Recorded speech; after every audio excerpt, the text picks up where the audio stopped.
Assalamualaikum Ustaz. Saya nak tanya satu soalan.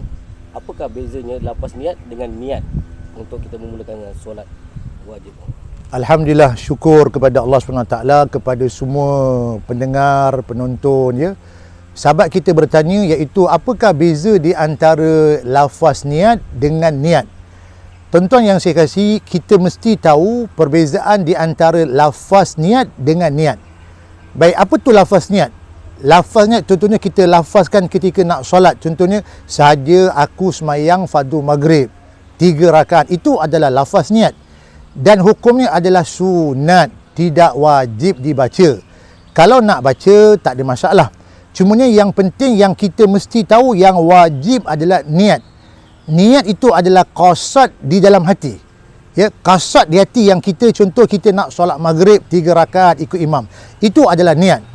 Jadi sahabat-sahabat sekalian, tuan-tuan yang saya kasih, kita mesti tahu iaitu perbezaan di antara lafaz niat dan juga niat. Sebab kalau kita berlafaz niat tapi kita tidak berniat untuk solat contohnya, maka sembahyang kita tidak sah.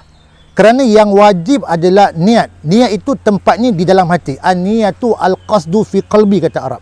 Niat adalah qasad di dalam hati.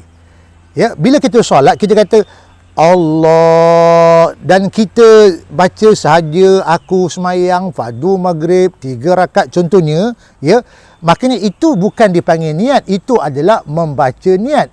Ataupun kalau kita melihat tuan-tuan sekalian, orang yang bersemayang, kita nampak ya, bila dia angkat takbir, dia akan digit lama. Allah. Okey, kenapa berlaku demikian? Kerana dia nak menyusun ayat di dalam hati. Contohnya, sahaja aku semayang fardu maghrib 3 rakaat.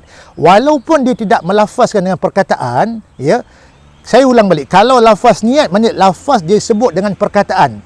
Sahaja aku semayang fardu maghrib. Tapi kalau qasad, tempatnya lah dalam hati.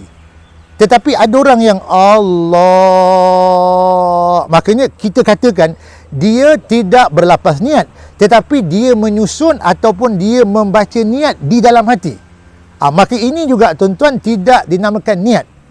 Niat itu adalah lintasan ataupun qasad di dalam hati.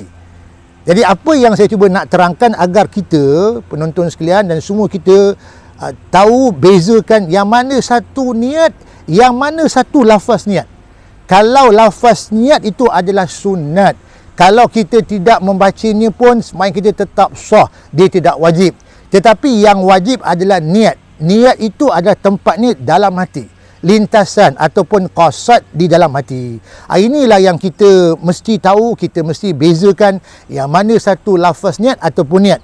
Makanya hukumnya tuan-tuan sekalian, kalau kita lafaz niat tetapi kita tidak berkasad niat dalam hati, contohnya untuk semayang tadi maghrib tadi 3 rakaat, maka semayang kita tidak sah. Pasal yang wajib adalah niat, lafaz tidak wajib. Tetapi kalau kita berniat dalam hati untuk solat tapi kita tidak lafaz niat, semayang kita tetap sah. Kerana yang diambil kira adalah niat.